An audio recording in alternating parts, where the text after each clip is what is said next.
কি অপরাধটা কি করেছে? বছর ঘুরে দ্বিতীয় বছরে পা দিয়েছে বাংলাদেশ, অথচ পতিত শেখ হাসিনা পলাতক। জুলাই গণঅভ্যুত্থানে ক্ষমতাচ্যুত হয়ে মানবতা বিরোধী অপরাধ মামলার আসামি শেখ হাসিনা এখনও ভারতের আশ্রয়ে নির্বিঘ্নে অবস্থান করছেন। তাকে ফেরানোর বিষয়ে অন্তর্বর্তী সরকারের একাধিক অনুরোধ সত্ত্বেও নয়াদিল্লি এখনও নীরব। উল্টো বাংলাদেশের বিরুদ্ধে নানা ষড়যন্ত্র ও অপপ্রচার চালিয়ে যাচ্ছে গদি মিডিয়া।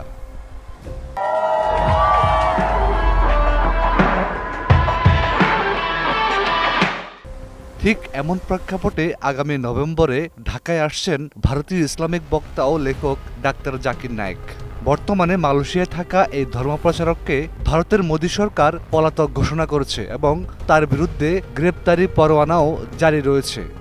ভারতের পররাষ্ট্র মন্ত্রণালয়ের মুখপাত্র রণধীর জয়সওয়াল ৩০ অক্টোবর এক সংবাদ সম্মেলনে জানান, জাকির নায়েক ভারতে ওয়ান্টেড। আমরা আশা করি তিনি যেখানে যান সংশ্লিষ্ট দেশ তার বিরুদ্ধে যথাযথ ব্যবস্থা নেবে এবং ভারতের নিরাপত্তা উদ্বেগের বিষয়টি বিবেচনা করবে। এই বক্তব্যে ভারত যেন ঢাকার কাছ থেকে পরোক্ষভাবে পদক্ষেপ প্রত্যাশা করছে, অথচ একই ভারত হাসিনা ইস্যুতে সম্পূর্ণ নীরব, যা বাংলাদেশের রাজনৈতিক ও কূটনৈতিক মহলে তীব্র প্রতিক্রিয়া তৈরি করেছে। ২০১৬ সালের আগ পর্যন্ত ভারতে অবস্থান করা ডাক্তার জাকির নায়েক বিশ্বব্যাপী ইসলামিক বক্তা হিসেবে খ্যাতি অর্জন করেন, কিন্তু মোদী সরকারের আমলে তার বিরুদ্ধে কথিত ঘৃণাবাদ ও অর্থ পাচারের মামলা হয় এবং বন্ধ করে দেওয়া হয় পিস টিভির সম্প্রচার। এরপর তিনি মালয়েশিয়ায় আশ্রয় নিয়ে স্থায়ীভাবে বসবাসের অনুমতি পান। ন্যায় বিচারের নিশ্চয়তা না পাওয়া পর্যন্ত ভারতে না ফেরার ঘোষণা দিয়েছেন ডাক্তার জাকির নায়েক। তবে আগামী ২৮ ও ২৯ নভেম্বর তিনি ঢাকায় একটি ধাতব্য ইসলামী অনুষ্ঠানে যোগ দিতে আসছেন।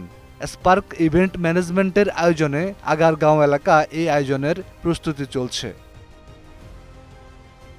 অন্যদিকে হাসিনা সরকারের পতনের সময় ১৪০০-রও বেশি মানুষের হত্যায় তার সরাসরি ভূমিকার অভিযোগে বিচার শুরু হয়েছে আন্তর্জাতিক অপরাধ ট্রাইব্যুনালে।